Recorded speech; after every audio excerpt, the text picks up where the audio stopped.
وارتفعت الطائرة تقل جثمان الزعيم القائد.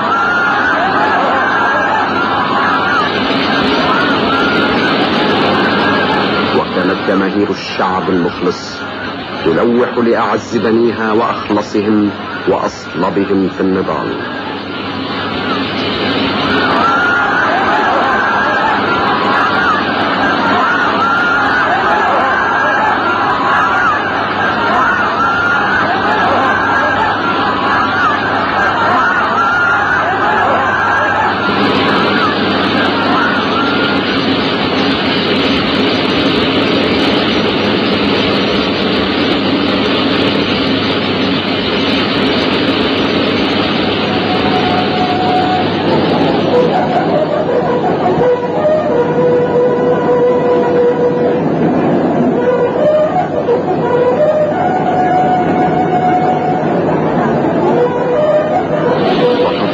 العيون إلى السماء ترقب وصول الطائرة التي تقل الجثمان الطائر.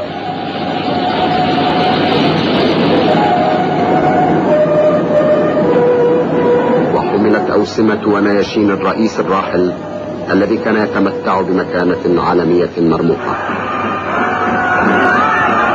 وبدأ موكب الجنازة الرسمية أمام مجلس قيادة الثورة. وتقدم المشيعين أبناء الفقيد وأسرته والملوك والرؤساء ورؤساء البعثات الأجنبية.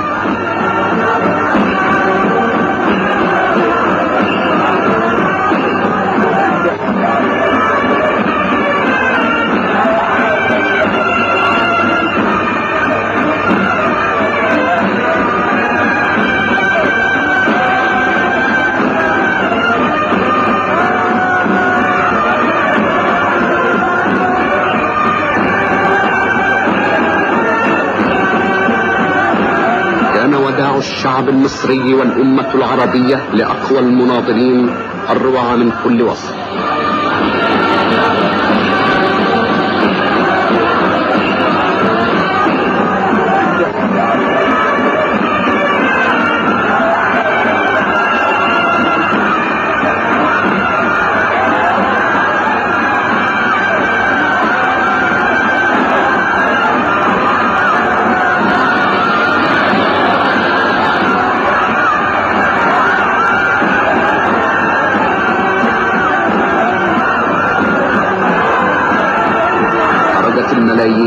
وهي تصارع أعمق وأقوى الانفعالات.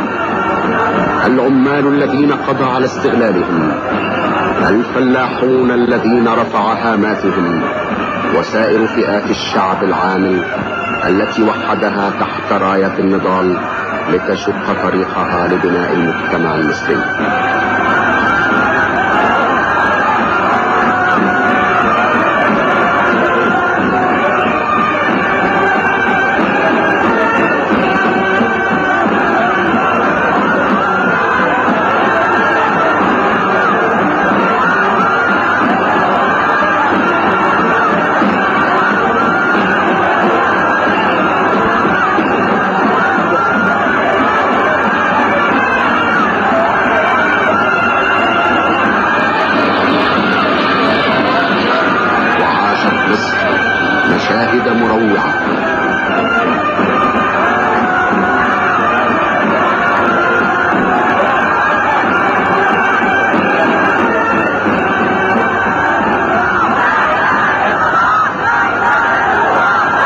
جثمان الزعيم القائد إلى مسجده، إلى مسجد ناصر.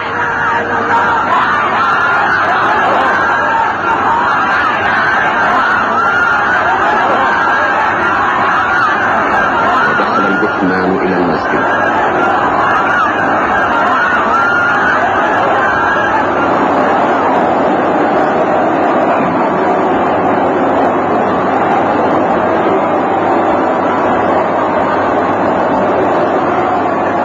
وضع عند القبلة وفوقه كتاب الله. وأما الإمام الأكبر شيخ الجامع الأزهر كبار رجال الدين في الصلاة على جثمان البطل العظيم. الله أكبر. بسم الله الرحمن الرحيم. قل هو الله احد الله الصمد لم يلد ولم يولد ولم يكن له كفوا احد. بسم الله الرحمن الرحيم. قل هو الله احد الله الصمد لم يلد ولم يولد.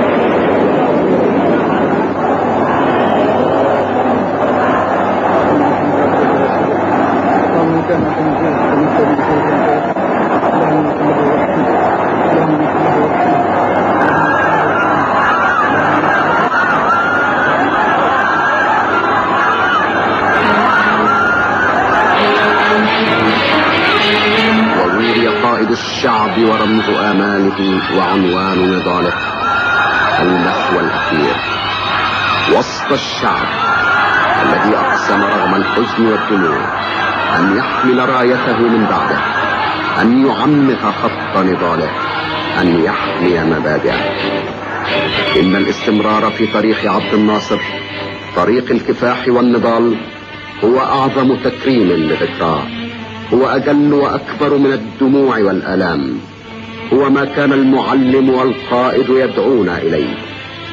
فلتطمئن روحك ولتهدأ نفسك، فسنحمل الشعلة من ورائك وسنكمل الطريق يا عبد الناصر.